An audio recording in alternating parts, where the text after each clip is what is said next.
One. Okay, here we go. Ooh, but that's no. Okay, that should be fine.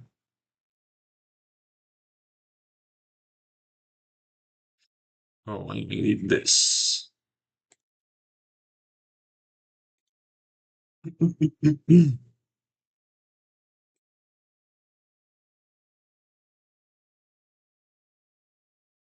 Mhm, mhm. Okay.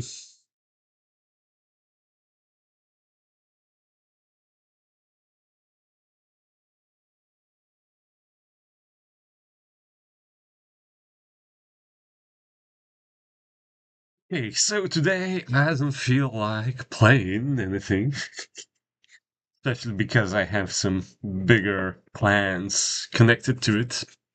So let's continue reading 12 Rules for Life. Let's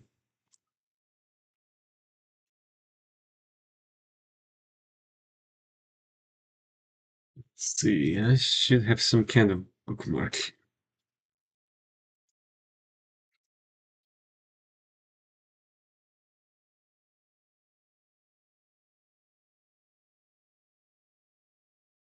Okay, come on, Rule 2. Already read a bit on my own.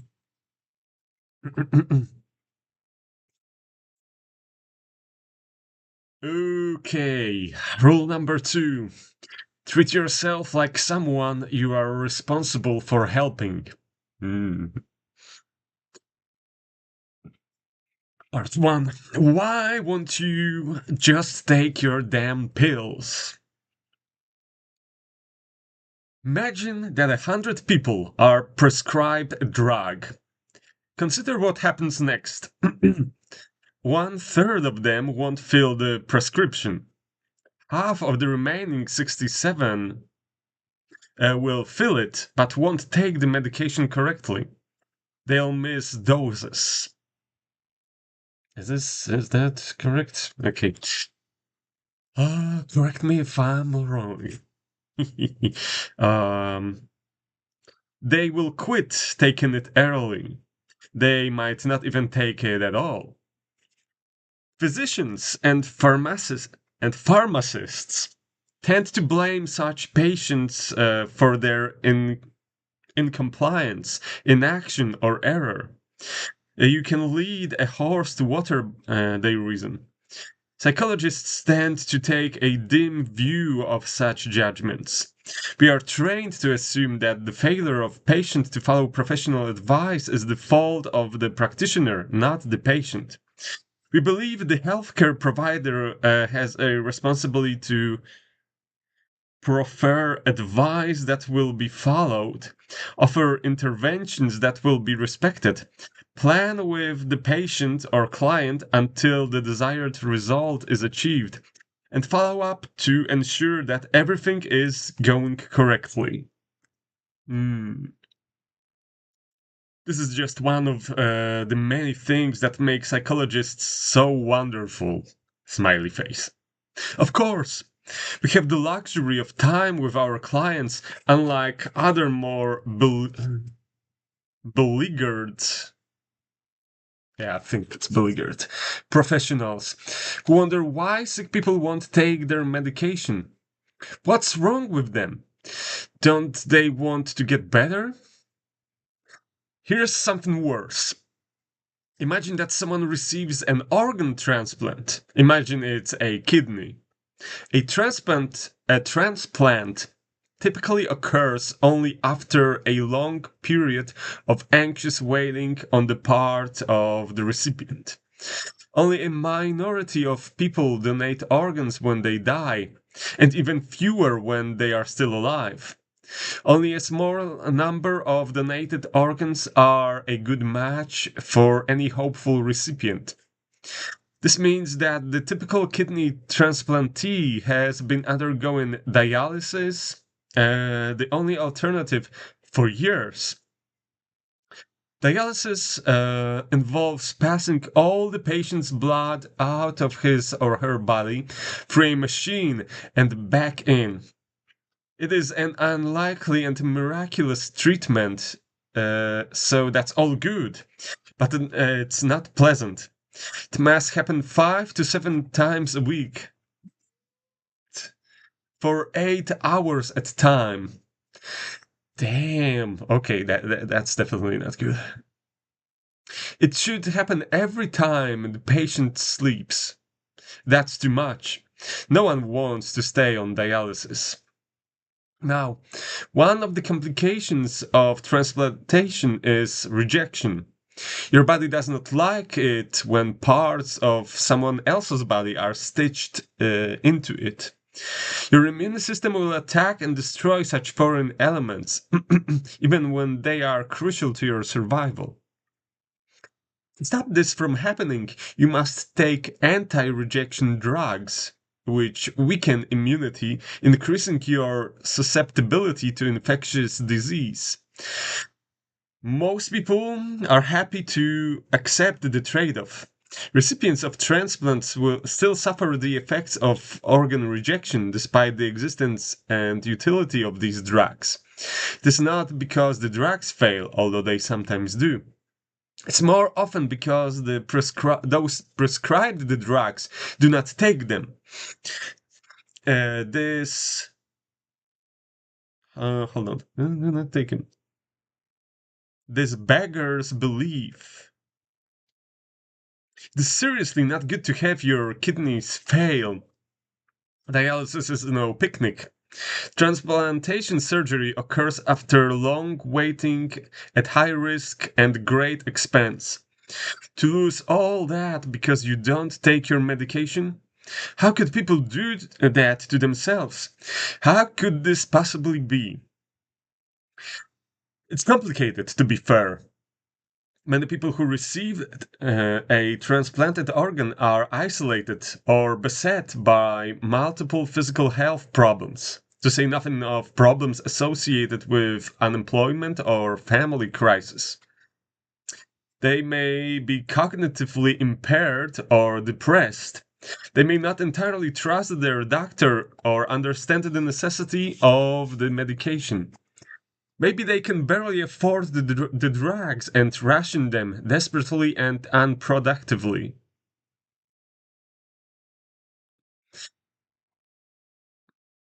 But, and this is the amazing thing, imagine that it isn't you who feels sick, it's your dog. So, you take him to the vet. The vet gives you a prescription. What happens then? You have just as many reasons to distrust a vet as a doctor. Furthermore, if you cared so little for your pet that you weren't concerned with what improper, substandard, or error-ridden prescription he might... No, hold on. Cared so little for your pet that you weren't concerned... Oh, okay. What improper, substandard, or error-ridden prescription he might be given, you wouldn't have taken him to the vet in the first place. Thus, you care. Your actions prove it. In fact, on average, you care more. People are better at filling and properly administering prescription medication to their pets than to themselves. That's not good. Even from your pet's perspective, it's not good. Your pet probably loves you and would be happier if you took your medication. It is difficult to conclude anything from this set of facts except that people appear to love their dogs, cats, ferrets, and birds, and maybe even their lizards, more than themselves. How horrible is that? How much shame must exist for something like that to be true?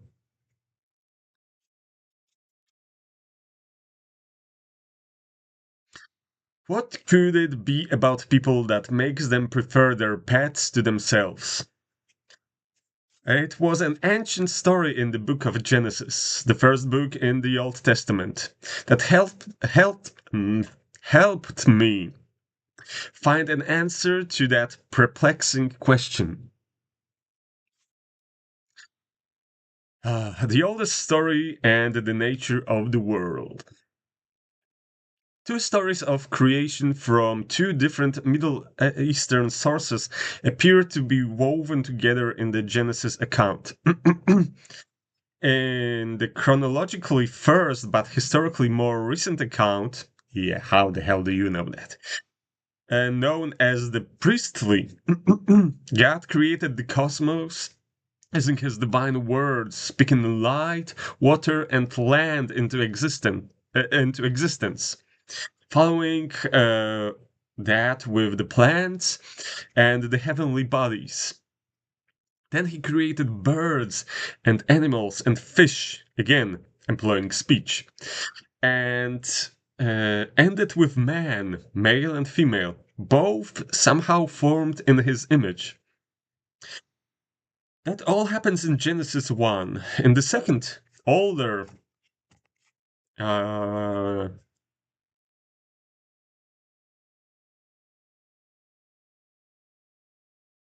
Jewists Jewist version, we find another origin account involving Adam and Eve, where the details of creation differ somewhat, as well as the stories of Cain and Abel, Noah, and the Tower of Babel. That is Genesis 2 to 11. To understand Genesis 1, the priestly story, with its insistence on speech as the fundamental creative force, it is first necessary to review a few fundamental ancient assumptions. These are markedly different in type and intent from the assumptions of science, which are, historically speaking, quite novel. Is it novel or novel? You tell me. Scientific truths were made explicit a mere 500 years ago with the work of Francis Bacon, René Descartes, and Isaac Newton. In whatever manner mm, our forebears viewed the world prior to that, it was not through a scientific lens, and any more than they could view the moon and the stars through the glass lenses of the equally recent telescope. Because we are so scientific now, and so determinedly materialistic, it is very difficult for us even to understand that other ways of seeing can and do exist. But those who existed during the distant time in which the foundational epics of our culture emerged were much more concerned with the actions that dictated survival and with interpreting the world in a manner commensurate with that goal than with anything approximating what we now understand as objective truth. Do we understand the objective truth? I have some doubts. Hmm, let's see.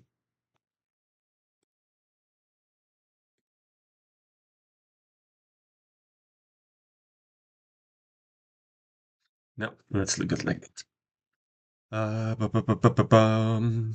Before the dawn of the scientific worldview, reality was construed differently. Being was understood as a place of action. Oh, excuse me. Oh boy. Being was understood as a place of action, not a place of things. It was understood as something more akin to story and drama. That story or drama was lived, subjective experience as it manifested itself moment to moment in the consciousness of every living person. It was something similar to the stories we tell each other about our lives and their personal significance. Something similar to the happenings that novelists describe when they capture existence in the pages of their books. Subjective experience that includes familiar objects such as trees and clouds, primarily objective in their existence, but also, and more importantly, such things as emotions and dreams, as well as hunger, thirst, and pain. It is such things experienced personally that are the most fundamental elements of human life. From the archaic dramatic perspective, and they are not easily reducible to detached and objective, even by modern reductionists. Even by the modern reductionist materialist mind. Take pain, for example, subjective pain. That's something so real, and no argument can stand against it. Everyone acts as if their pain is real, ultimately, finally real. Pain matters more than matter matters. It is for this reason, I believe, that so many of the world's traditions regard uh, the suffering attendant upon existence as the irreducible truth of being. In any case, that which we subjectively experience can be likened much more to a novel or a movie than to a scientific description of physical reality. It is the drama of lived experience, the unique, tragic, personal death of your father compared to the objective death listed in the hospital records. The pain of your first love, the despair of dashed hopes, the joy attendant upon a child's success. Okay, now let's.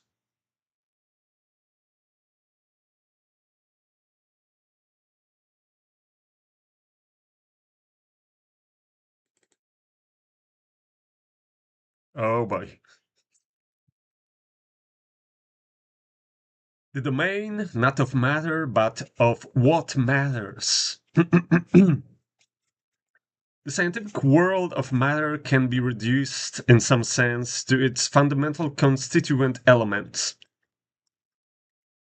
Molecules, atoms, even quarks. However, the world of experience has primal constituents as well.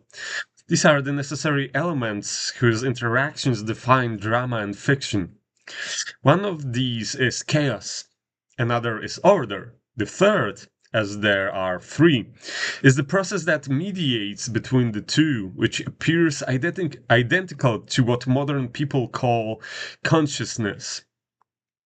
It is our eternal subjugation to the first two that makes us doubt the validity of existence.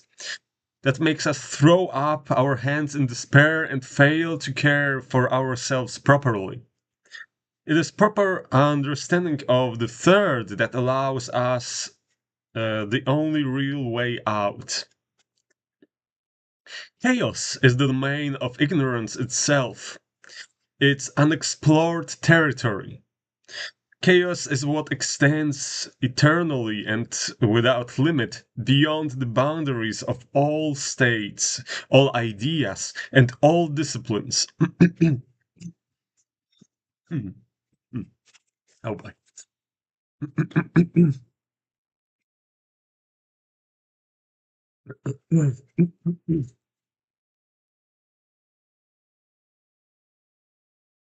Is the foreigner, the stranger, the member of another gang.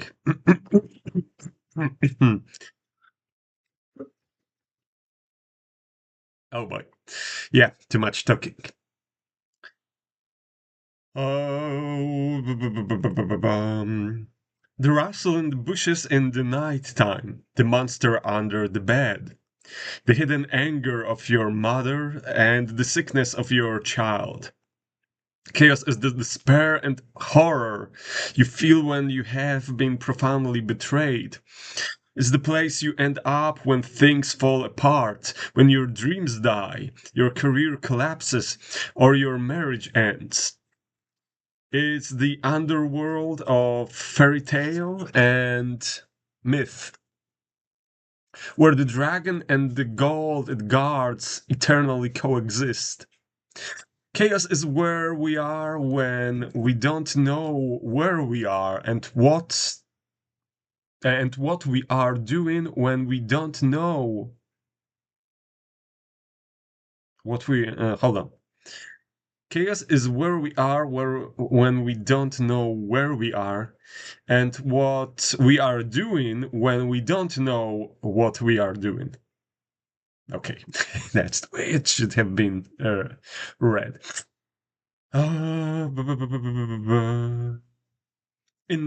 It is, in short, all those things and situations we neither know nor understand.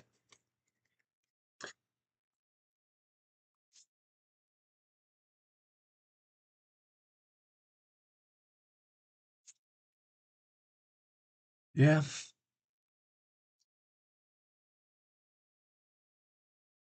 chaos. Oh, but chaos is also the formless potential from which the God of Genesis 1 called forth order using language at the beginning of time. It's the same potential from which we, made in that image, call forth the novel and ever changing moments of our lives. And chaos is freedom, dreadful freedom too. No, it should be more like. And chaos is freedom, grateful freedom. Two, order, by contrast, is explored territory. That's the hundreds of millions of years old hierarchy of place, position, and authority. That's the structure of society. It's the structure provided by biology, too, particularly insofar as you're adapted as you are to the structure of society. Order is tribe, religion, hearth, home, and country. Is the warm, secure living room where the fireplace glows, not grows, it doesn't grow, it doesn't grow, where the fireplace glows and the children play. It's the flag of the nation. Is the value of the currency. Order is the floor beneath your feet and your plan for the day. Is the greatness of tradition, the rows of desks in a school classroom, the trains that leave on time, the calendar, the clock, and the clock. Uh, Order is the public facade where we're called upon to wear the politeness of a gathering of civilized strangers and the thin ice on which we all skate. Order is the place where the behavior of the world matches our expectations and our desires. The place where all things turn out the way we want them to. But order is sometimes tyranny and oh, okay, that will be a difficult word. Let's see.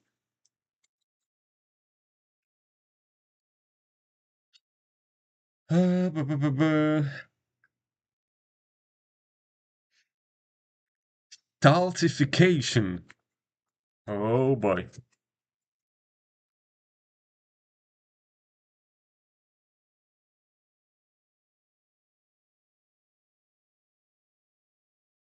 Oh, free. Okay, yeah, we'll check it later.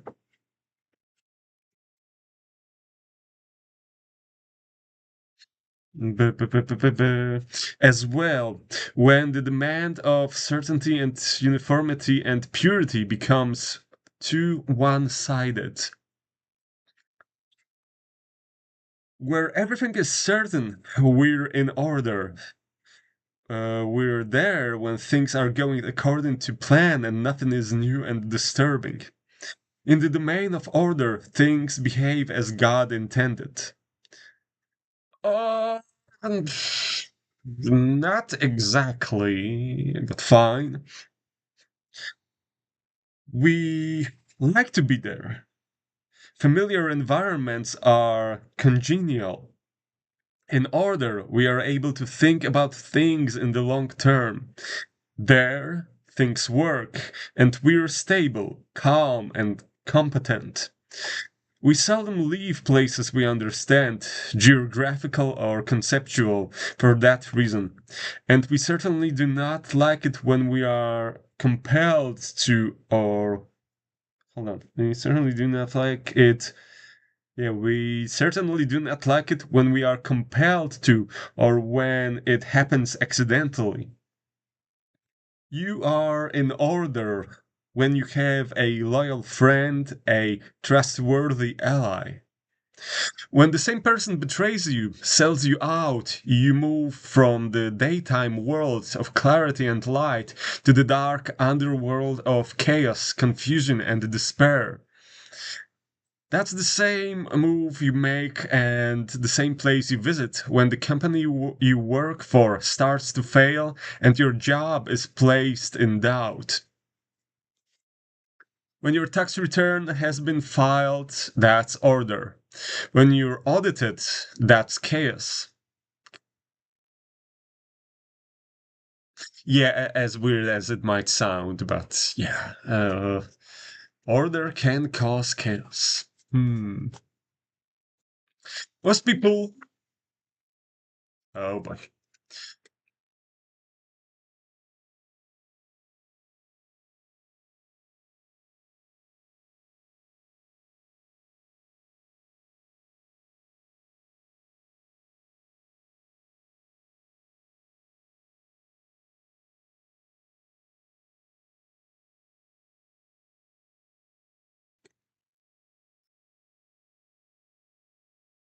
Okay.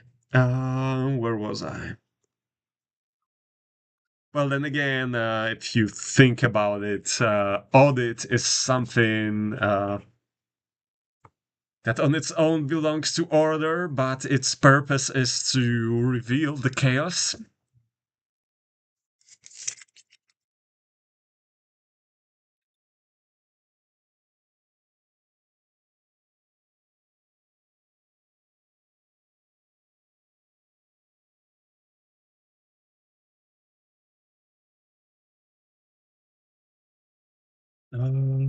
Okay. Ba-ba-ba-ba-ba-bum. Most people would rather be mugged than audited. Therefore, before the twin towers fell, that was order. Chaos manifested itself afterward. Everyone felt it. The very air became uncertain. What exactly was it that fell? Wrong question. What exactly remained standing? That was the issue at hand. When the ice you're skating on is solid, that's order. When the bottom drops out and things fall apart and you plunge through the ice, that's chaos. Order is the Shire of Tolkien's hobbits. Hobbit, yeah. Peaceful, productive, and safely inhabitable. Even by the naive. Chaos is the underground kingdom of the dwarfs, usurped by Smog, the treasure hoarding serpent. Chaos is the deep ocean bottom to which Pinocchio voyaged to rescue his father from Monstro, whale, and fire breathing dragon. That journey into darkness and rescue is the most difficult thing a puppet must do if he wants to be real. If he wants to extract himself from the temptations of deceit and acting and victimization and impulsive pleasure and totalitarian subjugation. if he wants to take his place as a genuine being in the world. Order is the stability of your marriage. It's buttressed by the traditions of the past and by your expectations, grounded often invisibly in those traditions. Chaos is that stability crumbling under your feet when you discover your partner's infidelity. Chaos is the experience of reeling unbound and unsupported through space when your guiding routines and traditions collapse. Order is the place and time where the oft invisible axioms you live by organize your experience and your actions so that what should happen does happen. Mostly okay, I guess. No, I'm not okay. That's why I'm reading this. I need help. Uh, anyway, let's see. This is the new place and time that emerges when tragedy strikes suddenly, or malevolence reveals its paralyzing visage. Even in the confines of your own home, something unexpected or undesired can always make its appearance when a plan is being laid out, regardless of how familiar the circumstances. When that happens, the territory has shifted. Make no mistake about it, the space, the apparent space, may be the same, but we live in time as well as space. In consequence, even the oldest and most familiar places retain an ineradicable capacity to surprise you. You may be cruising happily down the road in the automobile you have known and loved for years. But time is passing. The brakes could fail. You might be walking down the road in the body that you have always relied on. If your heart malfunctions, even momentarily, everything changes. Friendly old dogs can still bite. Old and trusted friends can still deceive. New ideas can destroy old and comfortable certainties. Such things matter. They are real. Um, how's my stream doing? I don't know. Ask it. So far, it's barely doing anything, I'd say. Bum. Our brains respond instantly when chaos appears, with simple, hyperfast circuits maintained from the ancient days, when our ancestors dwelled in trees and snakes struck in a flash. After that nigh instantaneous, deeply reflexive bodily response comes the later evolving, more complex but slower responses of emotions. And after that, no, hold on. In reflexive bodily response comes the later evolving, more complex but slower responsive of emotions. And after that comes thinking of the higher order, which can extend over seconds, minutes, or years. All that response is instinctive in some sense, but the faster the response, the more instinctive. Oh, yeah, thanks. I hope you're right.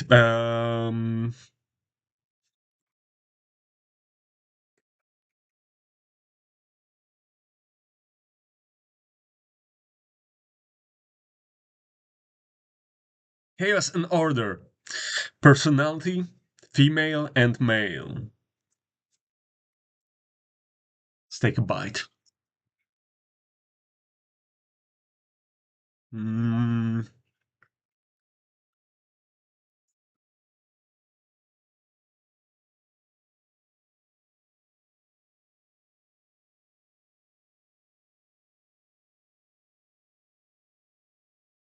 and order are two of the most fundamental elements of lived experience, two of the most basic subdivisions of being itself.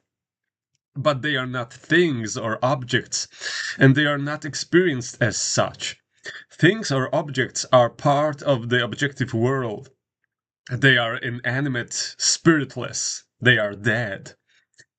This is not true of chaos and order. Those are perceived, experienced, and understood, to the degree that they are understood at all, as personalities. And that is just as true of the perceptions, experiences, and understanding of modern people as their ancient forebears. It's just as it's just that moderners don't notice. Order and chaos are not understood first, objectively, as things or objects, and then personified. That would only be the case if the perceived object. Hold on. That would only be the case if we perceived objective reality first and then inferred intent and purpose.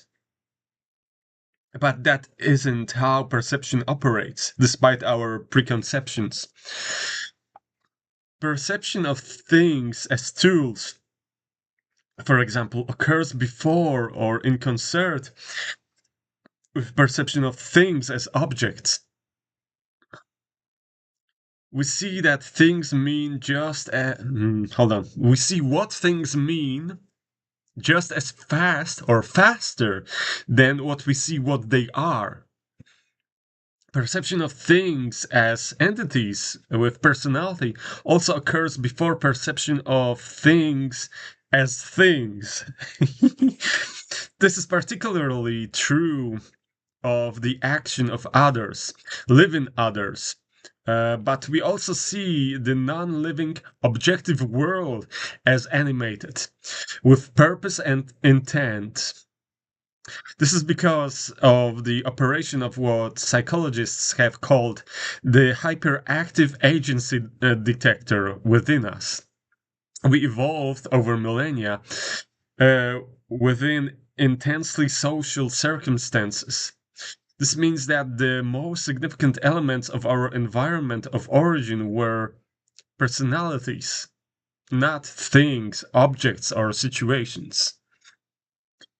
The personalities we have evolved to perceive have been around in predictable form, then and in typical hierarchical configurations forever. For all intents and purposes. They have been male or female, for example, for 1 billion years. That's a long time. The division of life into its twin sexes occurred before the evolution of multicellular animals. It was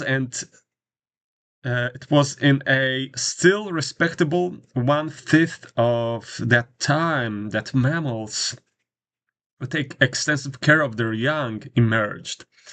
Thus, the category of parent and or child has been around for 200 million years. That's longer than birds have existed. That's longer than flowers have grown. It is not 1 billion years, but it is still a very long time. It's plenty long enough for male and female and parent and child to serve as vital and fundamental parts of the environment to which we have adapted. This means that male and female and parent and child are categories, for us, natural categories, deeply embedded in our perceptual, emotional, and motivational structures. Our brains are deeply social. Other creatures, particularly other humans, were crucially important to us as we lived, mated, and evolved. Those creatures are literally our natural habitat, our environment. From a Darwinian perspective, nature, reality itself, The environment itself is what selects. The environment cannot be defined in any more fundamental manner. It's not mere inert matter. Reality itself is whatever we contend with when we are striving to survive and reproduce. A lot of that is other beings, their opinions of us, and their communities. And that's that. Over the millennia, as our brain capacity increased and we developed curiosity to spare, we became increasingly aware of and curious about the nature of the world. And we eventually conceptualized as the objective world. Hold on. We became increasingly aware of and curious about the nature of the world, what we eventually conceptualized as the objective world, outside the personalities of family or troop. And outside is not merely unexplored physical territory, yeah. Outside is outside of what we currently understand. And understanding is dealing with and coping with, and not merely representing objectively. But our brains had been long concentrating on other people.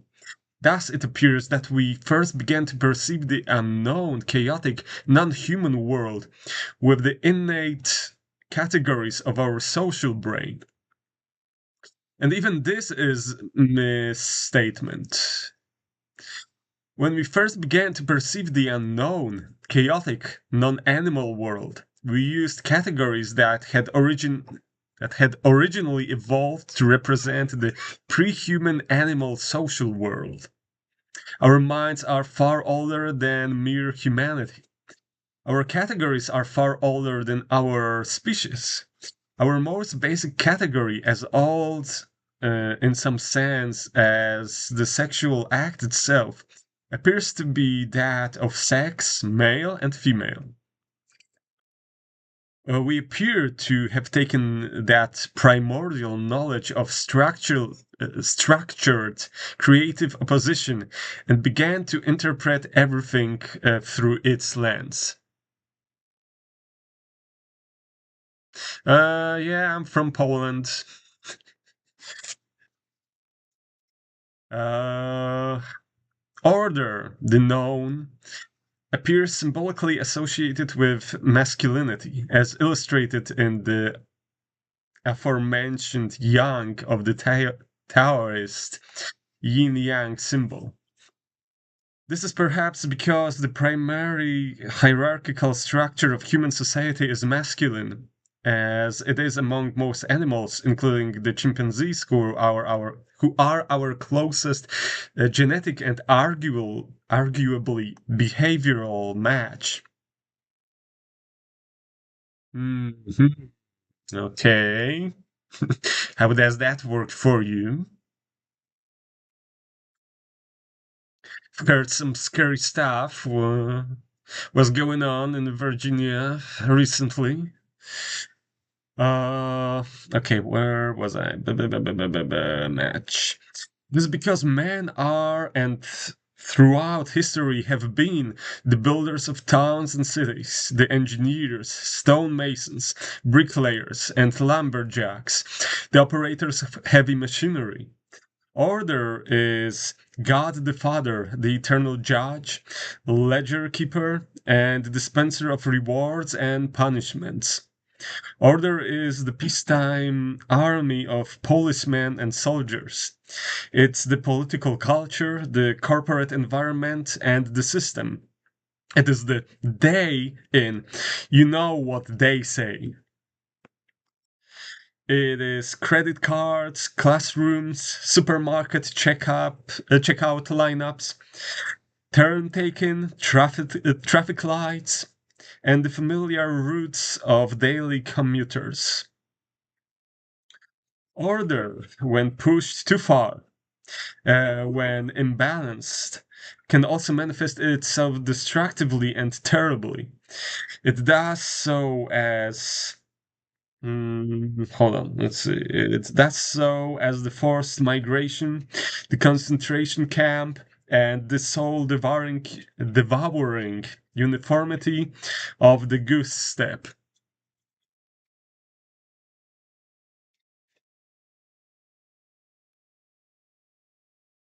Okay, that wasn't really the answer for my question, but okay. Yeah, yeah, from time to time I do. Not today, though. Not on stream. Anyway, uh, chaos, the unknown, is symbolically associated with the feminine. This is partly because all the things we have come to know. This is partially because all the things we have come to know were born originally of the unknown. Thus, all beings we encounter were born of mothers. Chaos is matter, origin, source, mother, materia, the substance from which all things are made. This is also what matters, or what is the matter, the very subject matter of thought and communication. In its positive guise, chaos is possibility itself, the source of ideas, the mysterious realm of gestation and birth. As a negative force, it is the impenetrable darkness of a cave and the accident by the side of the road. It is the mother grizzly, all compassion to her cubs, who marks you as potential predator and tears you into pieces.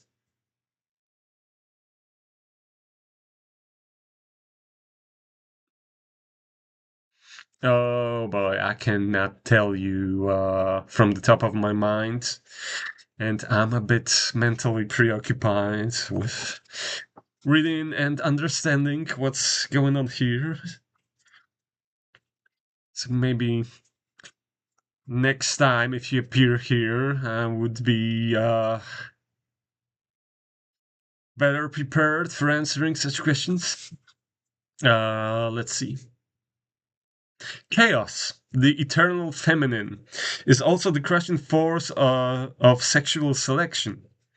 Women are choosy matters, unlike female chimps, their closest animal counterparts. Most men do not meet female human standards. It is for this reason that women are dating on dating sites rate 85% of men as below average in attractiveness. It is for this reason that we all have twice as many female ancestors as male. Imagine that. Imagine that all the women who have ever lived have averaged one child. Now imagine that half the men who have ever lived have fathered two children, if they had any, while the other half fathered one. It is woman as nature who looks at half of this woman as nature who looks at half of all men and says no. For the man, that's a direct encounter with chaos. It occurs with devastating force every time they are turned down for a date. Human female choosiness is also why they are different from the common ancestor we shared with our chimpanzee cousins, while the latter are very much the same. Women's proclivity to say no more than any other force has shaped our evolution into the creative, industrious, upright, large-brained, competitive, aggressive, domineering creatures that we are. It is nature as woman who says, well, Bucko, you're good enough for a friend, but my experience of you so far has not indicated the suitability of your genetic material for continued propagation. Oh boy, yeah, that sounds very cruel. Uh, The most profound religious symbols rely for their power in large part on this underlying fundamentally bipartisan conceptual subdivision. The Star of David is, for example, the downward pointing triangle of femininity and the upward pointing triangle of the male.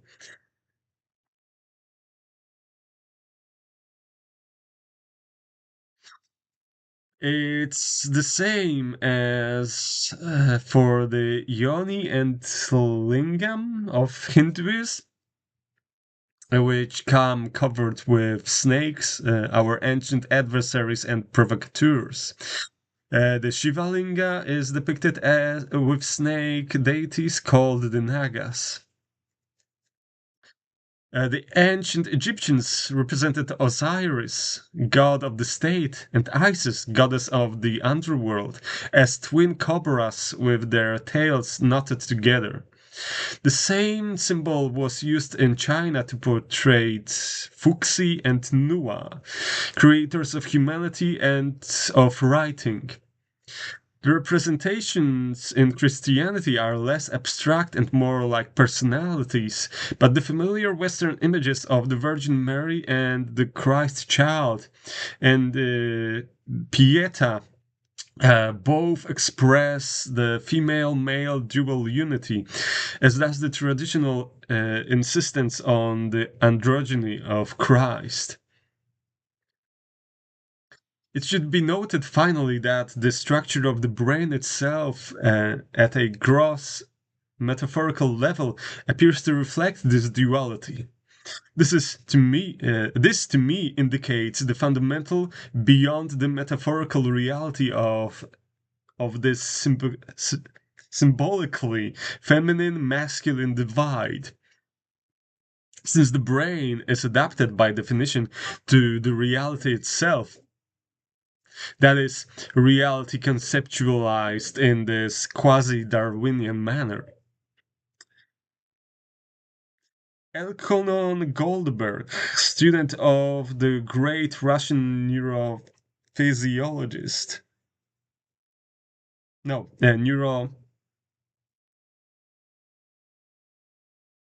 neuropsychologist. Ah, damn it. Alexander Luria has proposed quite lucidly and directly that the very hemispheric structure of the cortex reflects the fundamental division between novelty, the unknown or chaos, and routinization, the known, the order. He doesn't make reference to the symbols representing the structure of the world in reference to this theory, but that's all the better. An idea is more credible when it emerges as a consequence of investigations in different realms. We already know all this, but we don't know. Hold on. We already know all this, but we don't know we know it. But we immediately comprehend it when it's articulated in a manner such as this. Yeah. Everyone understands order and chaos, world and underworld, when it's explained using these terms. We all have a palpable sense of the chaos lurking under everything familiar.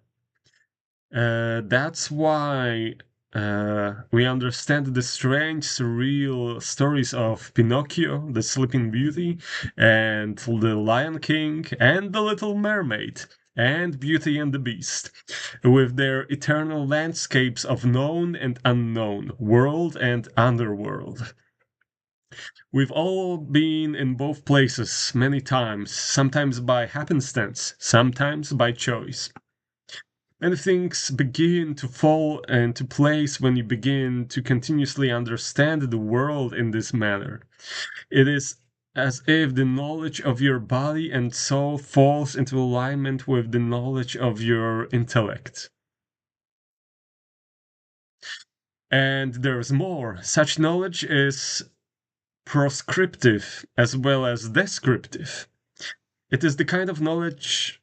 It is the kind of knowing what that helps you know how. This is the kind of is from which you can derive an ought. The Taoist juxtaposition, yeah, of yin and yang, for example, doesn't simply portray chaos and order as the fundamental elements of being. It also tells you how to act. The way, the Taoist path of life, is represented by, or exists on, the border between the twin serpents.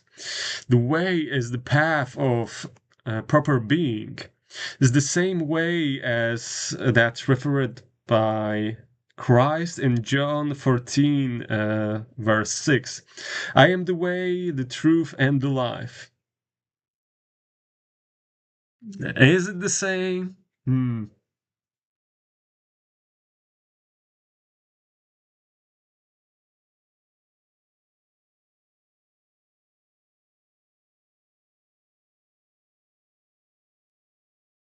Why don't I upgrade my channel with cool stuff? Because of reasons.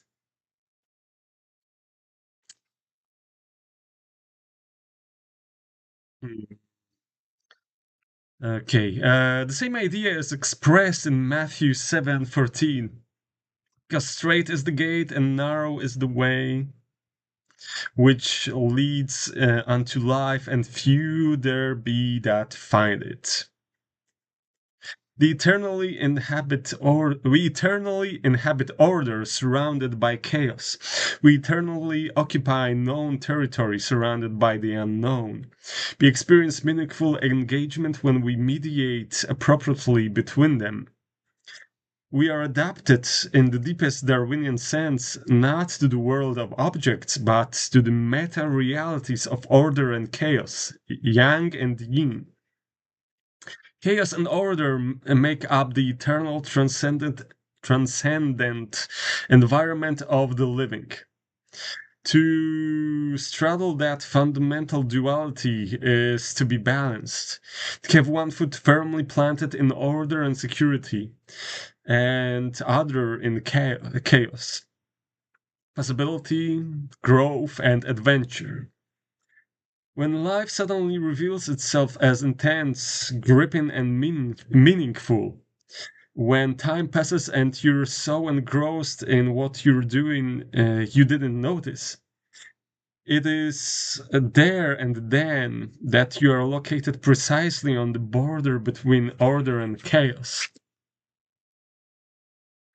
The subjective meaning that we encounter there is the reaction of our deepest being, our neurologically and evolutionarily, yeah, evolutionarily grounded instinctive self, indicating that we are ensuring the stability, but also the expansion of the habitable, productive territory of space that is personal, social, and natural.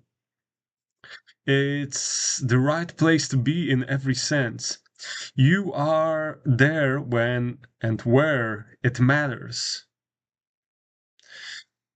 That's what music is telling you, too, when you're listening, even more perhaps when you're dancing, when its harmonious layered patterns of predictability and unpredictability make meaning itself well up from the most profound depths of your being. Chaos and order are fundamental elements because every lived situation is even a very inconceivable lived situation is made up of both. No matter where we are, there are some things we can identify, make use of, and predict, and some things we neither know nor understand. No matter who we are, Kalahari desert dweller or Wall Street banker, some things are under our control and some things are not. That's why both can understand the same stories and dwell within the confines of the same eternal truths. Finally, the fundamental reality of chaos and order is true for everything alive, not only for us. Living things are always to be found in places they can master, surrounded by things and situations that make them vulnerable. Order is not enough. You can't just be stable and secure and unchanging because there are still vital and important new things to be learned. Nonetheless, chaos can be too much. You can't long tolerate being swamped and overwhelmed beyond your capacity to cope while you're learning what you still need to know. Thus, you need to place one foot in what you have mastered and understood, and the other in what you are currently exploring and mastering. When you have positioned yourself where the terror of existence is under control and you are secure, but where you are also alert and engaged. That is where there is something new to master and some way that you can be improved. That is where meaning is to be found.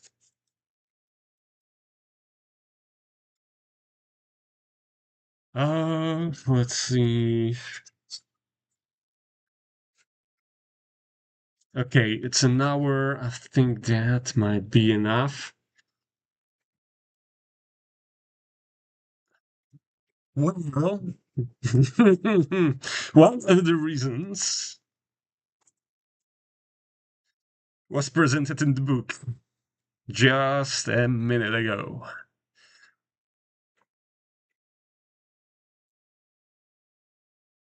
Because I'm not well grounded and, you know, going for something nice, spending money on it, getting it from a stranger on the internet would be a deep dive into the chaos. So, yeah, something tells me, no, don't do it. And I think it's right in this very instance. So, yeah, if you want to sell me something, you have to try, not necessarily harder, but not necessarily put more effort in terms of intensity, you might more in terms of time.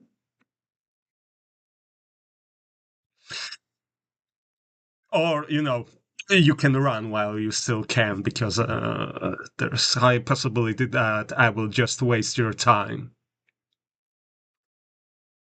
Anyway, that would be it for now. Thanks for watching.